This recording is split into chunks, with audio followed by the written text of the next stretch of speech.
We extend our warmest greetings and blessings to all of our viewers and listeners. We would like to speak about the contemporary issue that's happening in the land of Eretz Israel. It involves the secular society as well as the religious society. And the best way to describe this year is by the title, Have We Not Learned from Our Long History of Destruction? Jewish people have suffered more than any other nation, immeasurably. Churban Bayis Rishon, the destruction of the first temple, destruction of the second temple, the Holocaust. These are major events, and in between there have been plenty of pogroms, the first Crusades, in the high medieval times destroyed all of the Jewish communities in Germany, and we don't have to enumerate more destructions. Our history is one long history of destructions. And presently in the land of Israel, we are also, unfortunately, not reading the map correctly.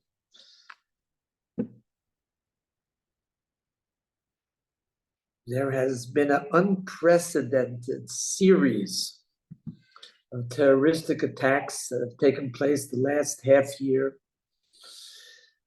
And ironically, and very tragically, it's the first time in memory that numerous people of one family have been assassinated, have been killed by bloodthirsty terrorists. A week and a half ago, we had the latest.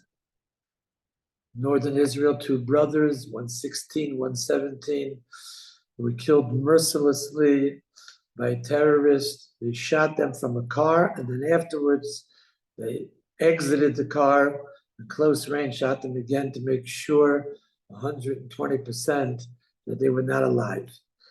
It's very depressing to speak about this, but what is very, very relevant is the fact that now there's been a tremendous, tremendous criticism of the Israeli Defense Forces that they're not doing the proper job.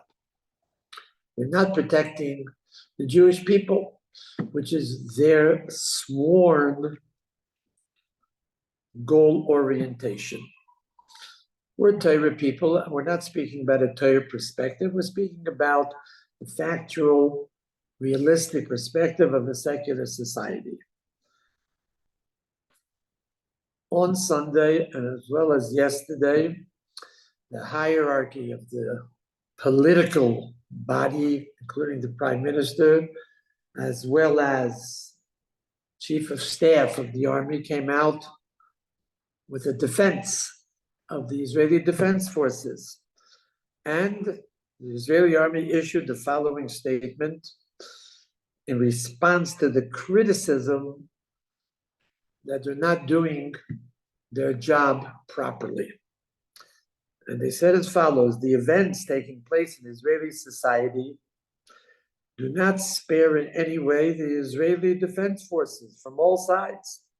There are feelings of anger, pain, and disappointment that have arisen with a great intensity, and we have never encountered this before.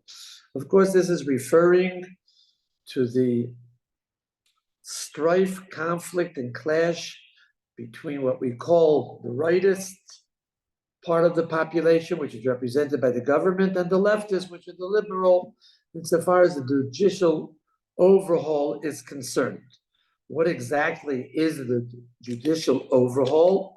So the present government, which is a rightist government, has planned a very hard-line proposal that the government should have more of an oversight over the decisions of the judicial body, including the ability to rescind certain decisions that the Israeli Supreme Court makes.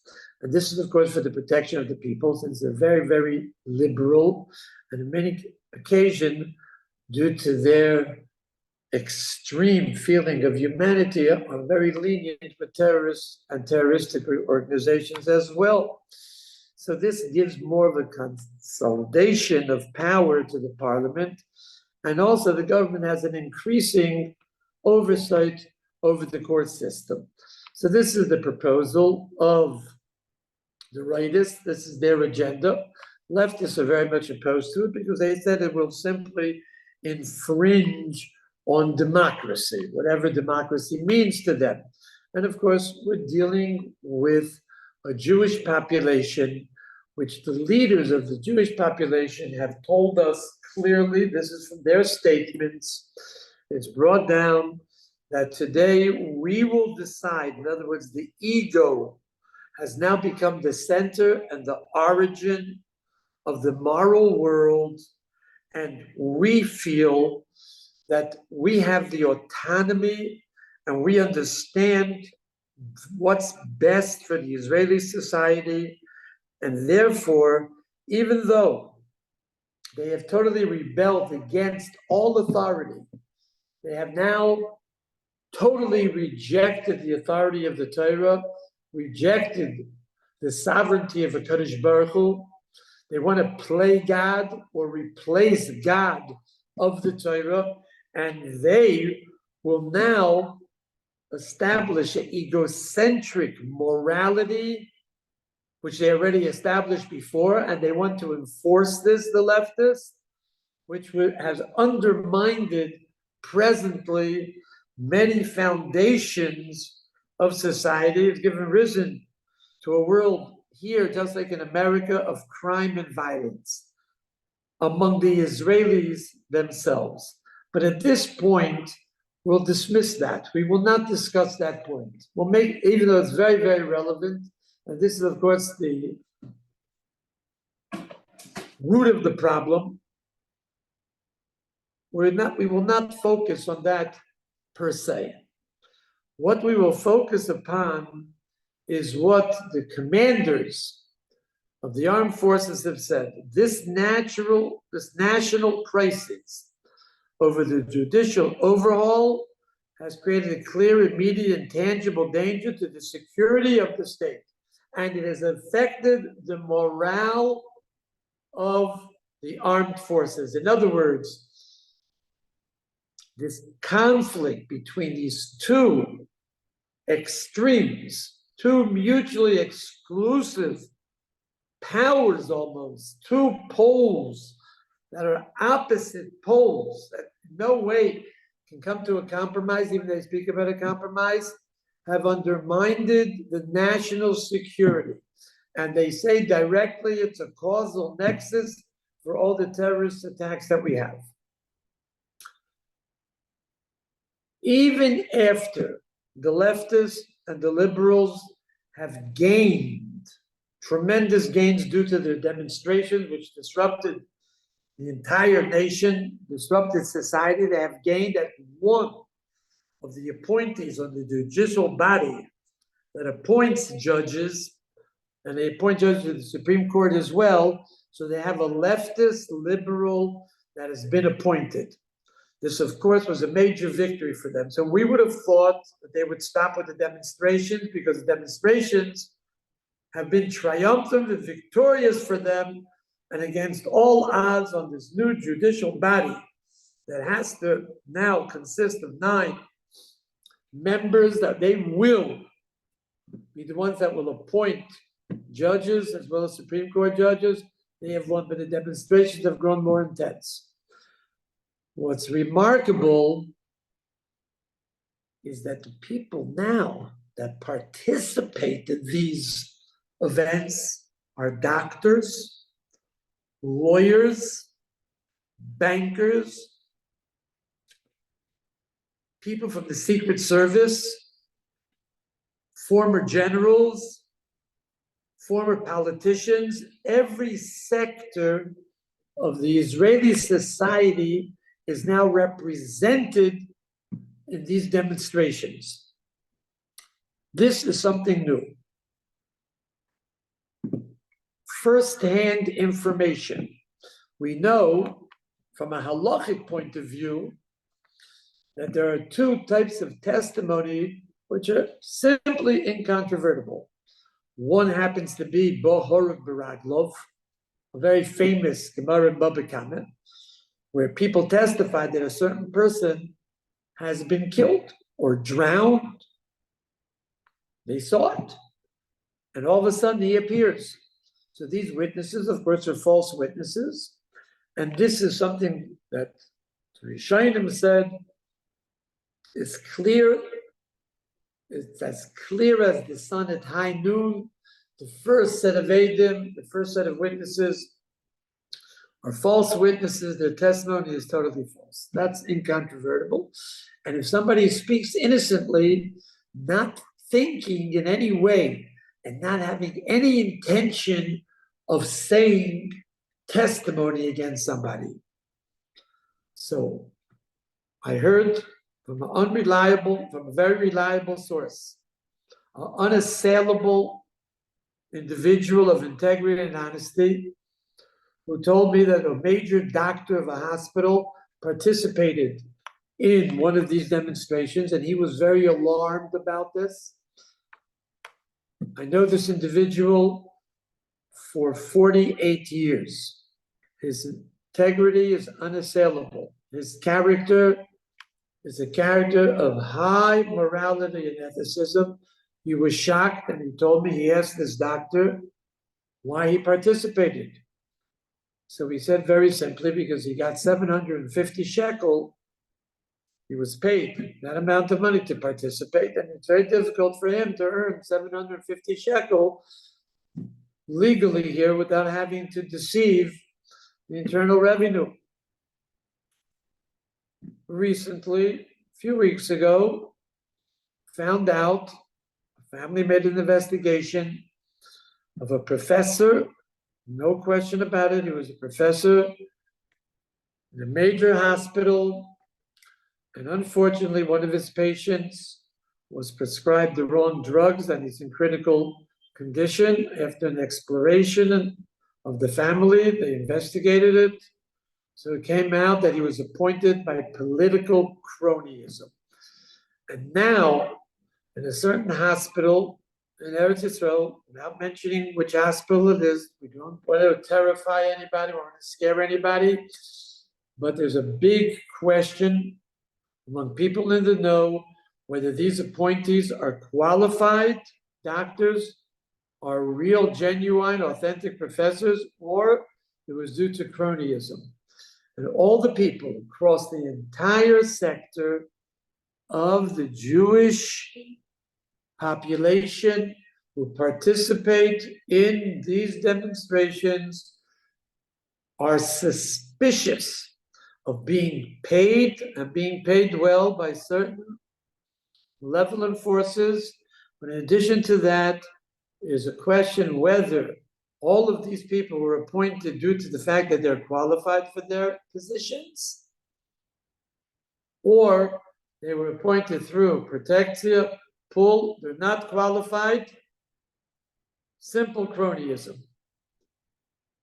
We had a defense minister that was appointed by the Likud, the Writers' Party, a lifelong member of the Likud. Nevertheless, he himself rebelled against the agenda of his own party, and he sympathized with the demonstrators of the left. This has been investigated to a large extent, and they found out that he was threatened that they would open up a file on him. And many people today are also very terrified, very scared that they might be investigated. And in Israel, if you want to get somebody, you open up a file and you'll get them. Today, the prime minister is being attacked. His wife is being attacked. His son is being attacked by the leftists. And not that I'm a rightist, I'm not involved in politics at all. Try to be a Torah personality. This is not our way of looking at the world. We look at it from a Torah perspective. But even his parents that have been long dead have been vilified. So we see over here a hatred that we have not seen for many years. Hatred of Jew against Jew. In the secular society now, I personally don't like to speak about it, but very innocently, unaware that there's going to be a demonstration in a certain place. So I happened to pass by the demonstration. I did not say a word. I tried to cross the street where there was a certain individual with a gigantic German shepherd that sicked his dog on me because I look like I'm a Haredi. I look like I'm a religious person. I never encountered such, I hate to say the word, anti-Semitism, but this is what is going on today. And we're losing both sides that are involved. The rightists and the leftists are not only posing a tangible danger existentially to the land of Israel, but a physical danger to these citizens. There's no question about it that the judicial body that appoints judges has to be overhauled, and the leftists tried to do it for many, many years. Everybody was aware of the fact that Doris Beinish, for example, she happened to be a Chief Justice of the Supreme Court 15, 20 years ago. So her husband, multimillionaire, was indicted for a type of embezzlement as well as tax evasion. And he was indicted. 5 judicial bodies, each one was an appeals court, at the end exonerated him. And the head of each one of these appeal courts became a justice in the Supreme Court appointed by Doris Beinish. Everybody knows this. It's common knowledge. The leftists were aware of this. The liberals were aware of this. And among them, you have certain people that actually believe in honesty. They're opposed to deceit. And they tried to make an upheaval and change the very nature of the way judges are selected. So this is nothing new. This is on the agenda of many political parties for many, many years. So it has nothing to do, it's an excuse, it has nothing to do to a judicial overhaul. This is simply a root cause of a potential civil war. It's hatred that is so tangible in the streets among the seculars. And of course, if there's leftists against rightists in the secular society, in the religious society, it is much worse. A few weeks before the departure to his heavenly home of the Rosh Hashiva of Ponevezh, so there was a demonstration in Bnei Brak against the religious people. Who were the demonstrators? The people that are opposed to the judicial overhaul, and somehow or other, they feel that we support them, which is not necessarily true, and most of us are not involved in it. 90% are not involved in it. They don't have any opinion about it. So who was involved in this demonstration that caused a 100-year-old man great consternation? It was loud. There were drums, bugles. They wanted to inflict physical harm upon him. So the head, the CEO, no less, of Angel Bakeries, which is the biggest chain of bakeries in Eretz Yisrael, were involved in the demonstration. So immediately, Kavod HaTorah, it was a Kiddush Hashem. God's name was sanctified on Thursday, after the demonstration took place on Wednesday, I believe it was, Tuesday. So Angel Bakery was excommunicated, placed in Cherem, and all the Rabbonim, a consensus of all the rabbis, everybody got together for a change. And they said it's forbidden to buy bread from such a bakery. A short time afterwards, they apologized. After all, they were losing money. Half their clientele, since they have good hechsherim, are from the Frumoilo in Jerusalem. 60% of their clientele are religious people. So all of a sudden, due to financial considerations, they said it was a mistake. They asked forgiveness. It was wrong. So we see over here the great idealism that they have. This is an excuse, the judicial overall. It's just an opportunity to hate anybody that wants to really make some sort of change in the Israeli secular society and have a control over leftists, over liberals that are just eager to use the word freedom to free themselves from any type of authority, any type of tradition, any type of common sense, and use their own intellectual prowess as being a compass of what's right or wrong. And of course, tomorrow it could change around. Everything became totally subjective, and they write this themselves.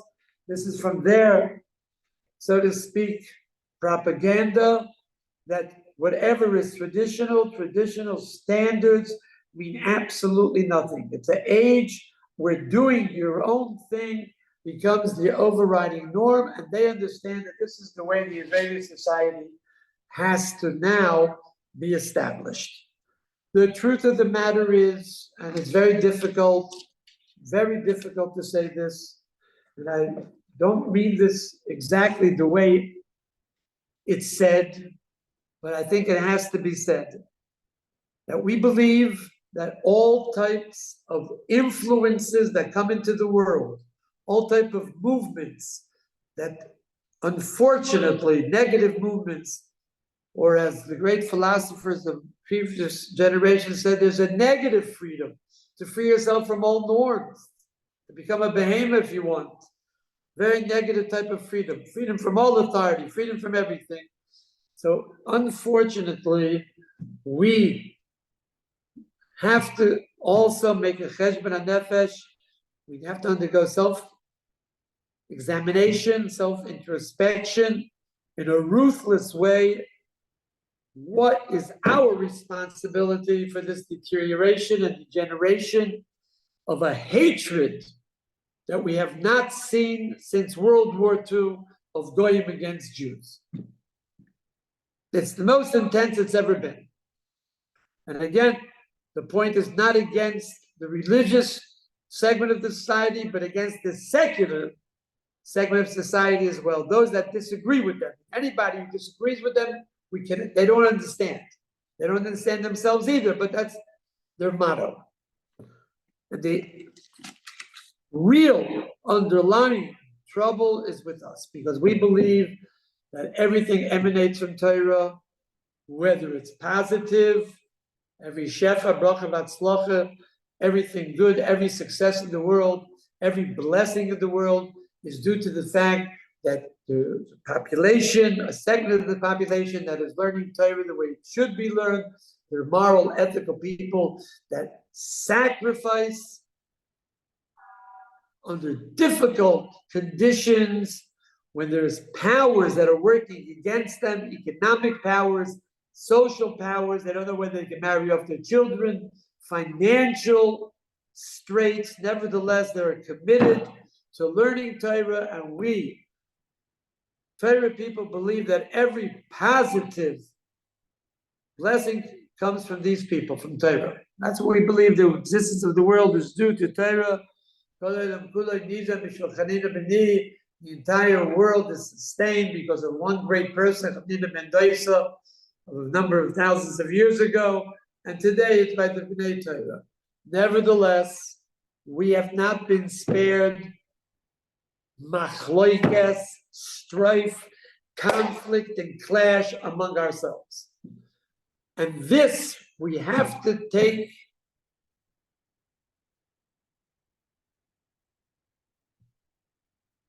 difficult to say so, but we have to take responsibility to a large extent of what's going on. If we would be better and we would illuminate, we would be a light that enlightens people, what's called unity, where there's no strife, there's no conflict, no clashes between political parties or between extremist and moderate Jews. So then this would not take place. We are to a large extent responsible. difficult to say this, but Rashi and the Chazal have stated this. We know in the parashas that we read, we saw there was a rebellion against the authority of Moshe by Korach Vadosai, by Korach and his cohorts. Nevertheless, the Chazal called it a machlokes.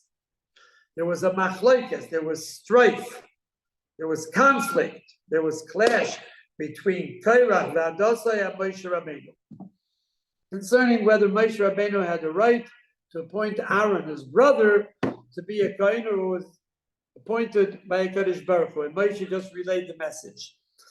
But there was a machlokes, it was a strife. It was brother against brother, it was a segment of the Jewish population. At that time, everybody was religious against another part of the population. And we all know what took place, what was the result.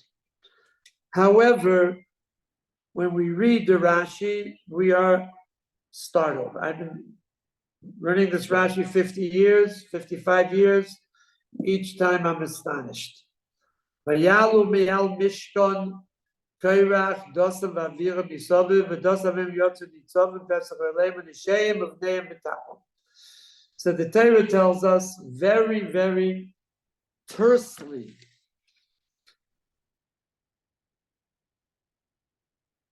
that the entire Jewish people that surrounded the dwelling of Korach dosav avira left. And who was there standing upright at the entrance of their tents together was their wives, their children, and their infants. And afterwards, we see that they were all destroyed. But Rashi says something remarkable.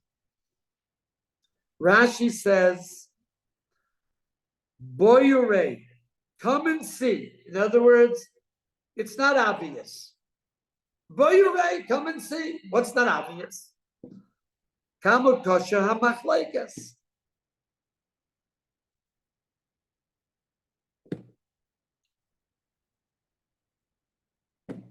What's the price you have to pay for being involved in a machlokes and strife?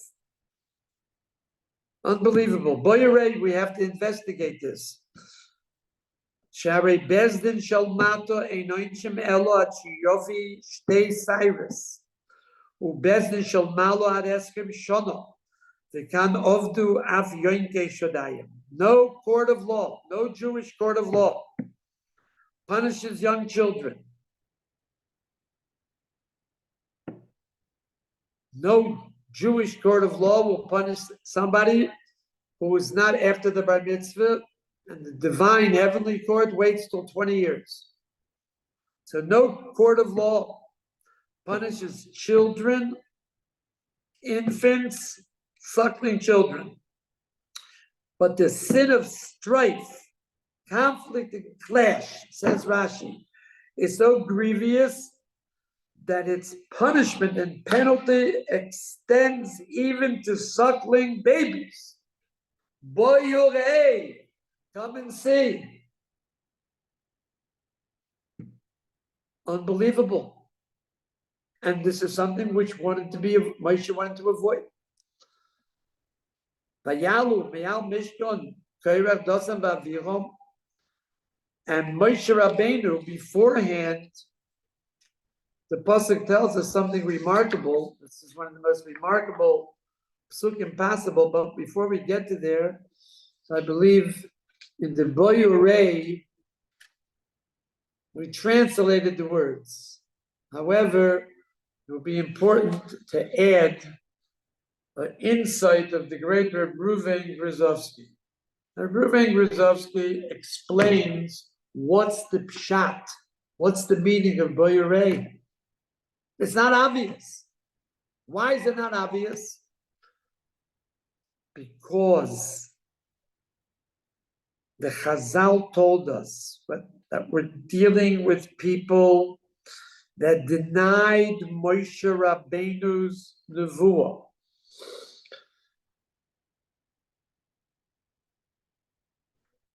They strived with Moshe Rabbeinu. And we know what the Chazal tell us, that somebody is Chaylek on Rabbi, Kol Sheken, on Moshe Rabbeinu, the greatest leader of all. So he's Chaylek ala Shechina. That's how severe it is. He's arguing on HaKadosh Baruch Hu. So there was a tremendous list of sins and transgressions that Kairach v'Adosai, Kairach and his henchmen committed. They were kaifer in Torah min hashamayim, and they saw, like Chazal tell us, how do you know Torah is min hashamayim? How do we know that Torah was given to us directly by HaKadosh Baruch Hu? Because by Matan Torah, and Kairach was by Matan Torah, like the Yerushalmi says. So we saw, we heard, and we have edus from generation to generation that HaKadosh Baruch Hu spoke to human beings, he spoke to the Jewish people, the first two of the Aseres HaDibros, and we stayed alive. It was a miracle. You were shown that God is God and there's no one else. 7 celestial heavens were open and we saw HaKadosh Baruch Hu, who gave the Torah. That's the proof that Torah has been Hashemayim. That Torah was not established, not a code of morality that was established by human beings, by Moshe Rabbeinu included. It's directly from heaven. So there was a kfirah, a denial. Moshe Rabbeinu was a liar. They denied even the Kadosh Baruch Hu. Everyone knows that the Torah comes min hashamayim. They denied Torah min hashamayim. They denied that Mitzrayim, Yetzias Mitzrayim, was good for the Jewish people. They said it was detrimental. So why were they not punished for kfirah? Why were they not punished for other terrible transgressions that are almost innumerable?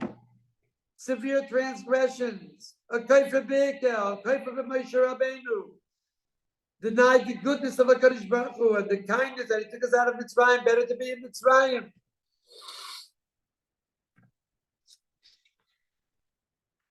So Reb Ruvain explained to us, Boyurei, it was only due to the chet of machlokes, of strife between brother and brother, between one segment of the Jewish population against another, that brought about a destruction.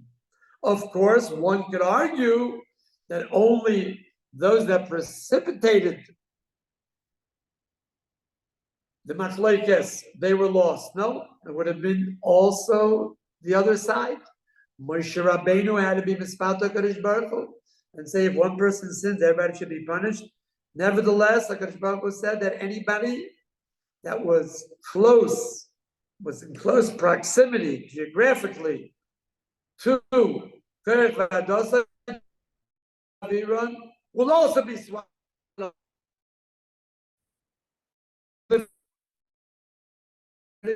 Rescinded on part of the Gezerah, but basically the Gezerah was on a multitude of people. That is the lesson of how terrible machlokes is. We know this Rashi. We're acquainted with Reb Ruvain's tremendous insight.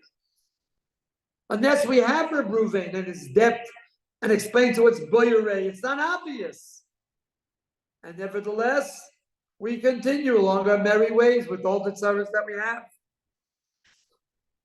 Rabbeinu Yonah says, black on white, kol machlokes, she'ein l'shem sham ein sofer l'skayim, cannot be sustainable. What does that mean, says Rabbeinu Yonah? Because at the end,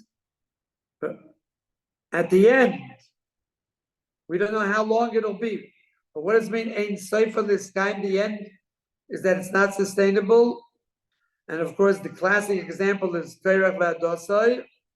So he says, Yisru yitamu shom yomusu k'machlokes shel Kerech. Kerech was the paradigmatic example of the machlokes sheloi l'shem shamayim, and it was not miskayim because they died. That's eino miskayim. physically. They won't be around anymore. Sometimes it's immediate, sometimes it takes longer, says Rabbeinu Yonah. So we are warned how much the Torah hates, how much HaKadosh Baruch Hu despises machloikes, Shalei L'Shem Shemayim, and unfortunately there is an aspect of Shalei L'Shem Shemayim here. Nobody even knows what the machloikes is among the Frum people. Nobody knows what the machloikes is between the Sfardim and the Ashkenazim. Why the Sfardim are denied certain rights. We don't even know why. Seems to be it's a little Shalei L'Shem Shemayim. The Mishnah Berurah brings down the Yerushalmi that says that the reason Bayis Sheni, the Bavli also says, the destruction of the second temple was due to Sinas China, Vadayin Hiroiket Beinenu, when it's still extant. That's the concept of Machloikes.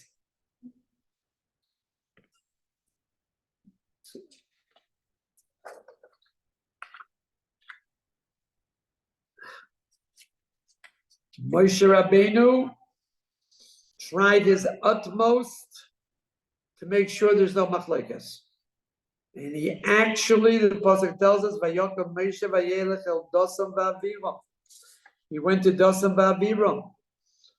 Vayechachav Ziknei Yisrael, and the entire elite of the Jewish people who accompanied him, says Rashi, Kisavos, Sheyisu loy ponim v'loy asu, but they didn't do it. He thought that itself would show a little favoritism. What was Moshe's plan here? To the commentators say, despite the fact that Korach was the one that instigated the ultimate rebellion against the leadership of Moshe, there was no other rebellion like this. He questioned Moshe's right to be a leader, whether Aaron has a right to be a Kohen Gadol. He spread false rumors about him. He said Moshe Rabbeinu invented part of the Torah. It's not from HaKadosh Baruch Hu. It doesn't make sense. Nevertheless, the Torah tells us that Moshe Rabbeinu rose up and he went to the malcontents, professional agitators, professional demonstrators, Dasan Aviran, and all the elders of Klal Yisrael followed him. There's no precedent like this in history under these circumstances that a leader, that there have a rebellion that's instigated against that individual, should actually go and confront his accusers and pacify them. Rashi says, Yisu loy ponim. Try to persuade them to retract from their tremendous sin, their tremendous folly. This is what Moshe Rabbeinu did. And Chazal say that we learn from him that a person has to do everything possible not to be obdurate in a quarrel, even a small quarrel. So Moshe Rabbeinu was the source of how a person should respond. Despite the fact that the challenges were malicious and vicious, totally unfounded, Moshe Rabbeinu didn't want the leadership to begin with, and he was punished by HaKadosh Baruch Hu for his vociferous refusal to be a leader. He needed the leadership he didn't want. The leadership did not change his personality. He stayed a modest person.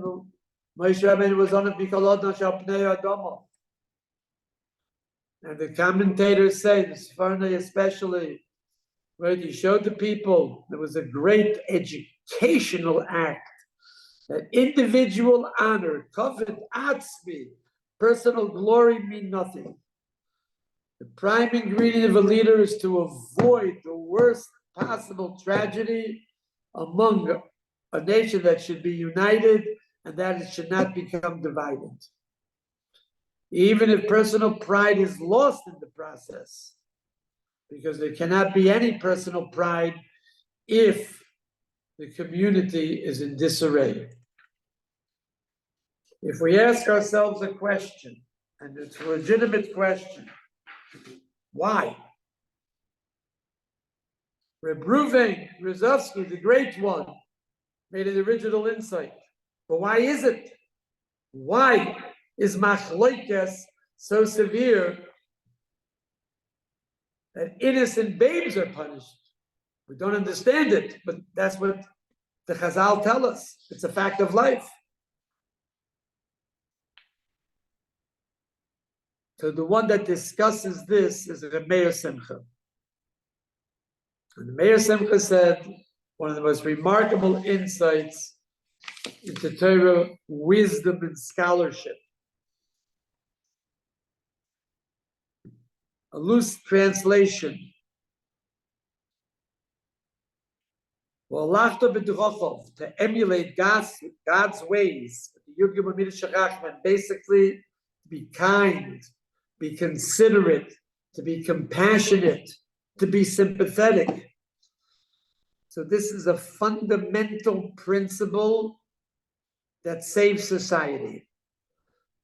Says the great Meir Simcha, Meshech Chochmah. When we look at the ways of the Torah, there are two categories of mitzvahs. One, of course, is mitzvahs maasiyos, precepts of God for man to do and not to do, what he should be engaged in and what he should not be engaged in. He should be unengaged in. So we have over here for the individual, Isur Avodah Zarah, idolatry. For the individual, we also have adultery as a transgression. And for these averos, man is punished severely. Different sort of punishment, kares, but it's capital punishment. B'dinei Shemayim, we also have capital punishment by Bezdin. These mitzvahs are bein Adam l'Mokaim. These are mitzvahs that apply between a person and his maker. There's another category of mitzvahs which are called midos, civility, righteousness, ethical relations, warm, personal relations between bein Adam l'Chaver, between man and his fellow man. Said the great Meir Simcha, when man transgresses them, causing his fellow men machloikes, quarreling, strife, confrontation, or damaging them by lashon hara, spreading vicious gossip and rechilus, gezel. There is no punishment, basically, in Dinei Adam for this. And similar affairs are not punished by Bezdin. And the question is why? We don't have, even for lashon hara, for gezel, most of the time there's no malchus, there's no lashes, there's no kares. No annihilation by Bezdin Shel Malo. No punishment is involved like Misa. So the great one said the minimum existence required for a man that he does not transgress the mitzvahs maasiyos. An individual to exist has to be righteous, and he cannot transgress mitzvahs bein Adam l'Chaveroi. If he transgresses the sin of idolatry or illicit relationships, he loses his right to exist, and he cannot exist. Even if there's no capital punishment, HaKadosh Baruch Hu will find ways where he'll be punished. But that's for the yochid, for the individual. But for the tzibur, it's the opposite. For the tzibur, for the community to exist, it's the opposite. The existence of society depends on the realization of nimusiyos. The tzibur does not get malchus or kares or miso. But where there's no kindness, there's no warm personal relationship. On the contrary, we have divisions. It's divisive. Machlokas.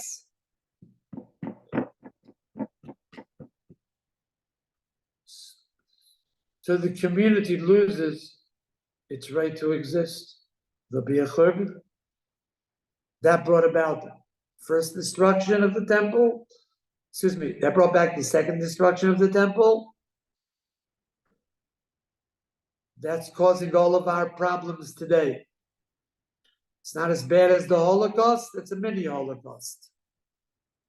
Society hates the Jewish people, and for society to change attitude, to get a little bit more sympathetic, takes a very long time.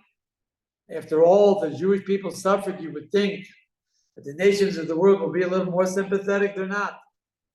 And they have a legitimate claim, because they say, if we're not sympathetic one to another, why should they be? They're sworn out, they're sworn enemies. The Yerushalmi, says the Meir Simcha, says that the tzibur, if it's corrupt, in Avodah Zarah, Arayas, the Shechina rests on Klal Yisrael, even Betumim.